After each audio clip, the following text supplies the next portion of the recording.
It's a calendar that's caught an eyeful of attention on and off the campus of Ohio State University.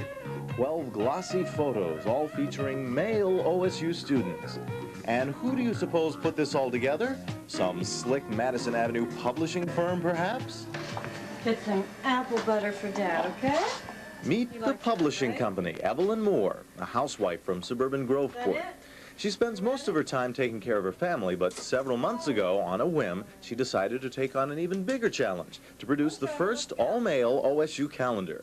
She'd gotten the idea from a similar calendar she'd seen in Michigan. Evelyn thought she could do a better job, so she jumped in headfirst with no training or experience in publishing or photography. I have absolutely none. This has been a tremendous learning experience for me, and that's what's kept it so interesting. And it was a challenge, a personal challenge, and we did it. So where do you start?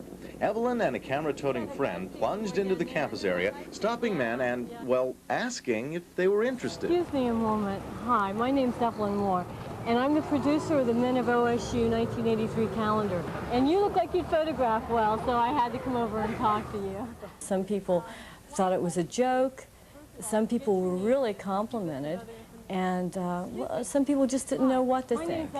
It took quite a bit of chutzpah, but Evelyn actually got few rejections. Excuse me.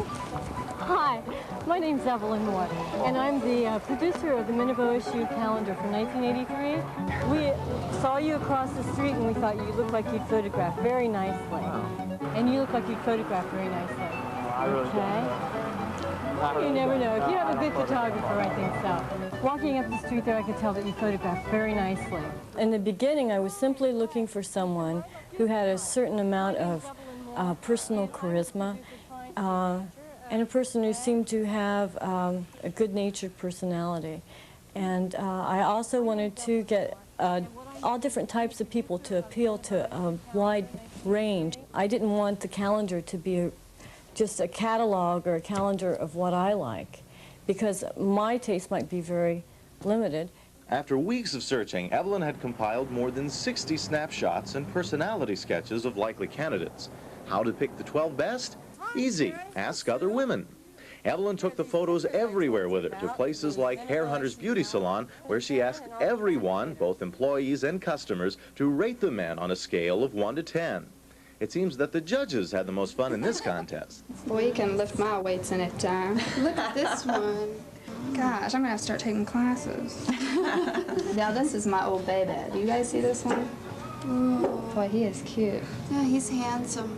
None of the women seemed undecided. They all had strong opinions. The men were rated both on their appearances and their personality sketches. To Evelyn, it was just as important to pick men who were interesting as well as good-looking. The 12 men with the highest scores were selected to appear in the calendar. Now came the real challenge. Evelyn hired professional photographer John Jewett and set each of the men in a location that suited his personality. A studious type on campus, a skydiver in front of his airplane. I wanted to capture the guys in their own element, so therefore I didn't want them to wear something that wasn't really reflective of their own personalities. Now remember, Evelyn had no fashion photography experience. She was making this all up as she went along. On top of that, the guys had never modeled before either. Some of them had to go through several photo sessions to get it right. I had 2 of them. The first one, I was really nervous because, I mean, nothing like that had ever been done before, and I didn't know what to do. You know, they were telling me to do this and do that, and I just didn't know. And the second one was a little better because they fed me some beer before I went on camera, and so I was a little more relaxed then. So, who are the 12 men of OSU? This is Chris Gilmore of Uricksville, Ohio, a fellow who says one of the biggest shocks in his life was being chosen for the calendar.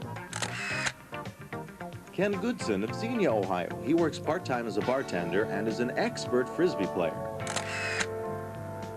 Chris Holgate, Worthington, Ohio. He's a member of the OSU soccer team and would like to become a politician.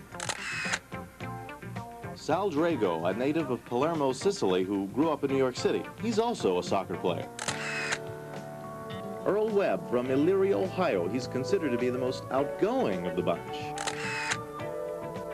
Scott Carter, hometown Cincinnati.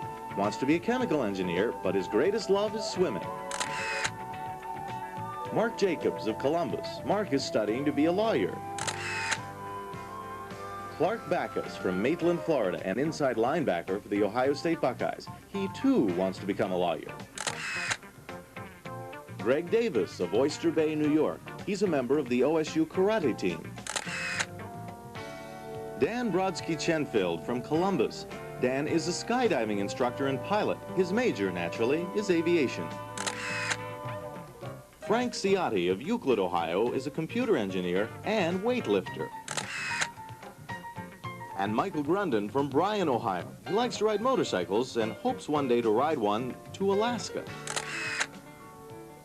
After hiring a printing company to put the calendar to press, Evelyn had one more problem: how to sell the thing. She did that the same way she did everything else, by simply barreling in.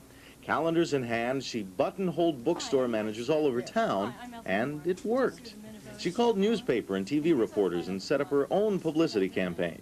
And Evelyn Moore, a housewife who didn't know a thing about what she was doing, became a successful calendar publisher.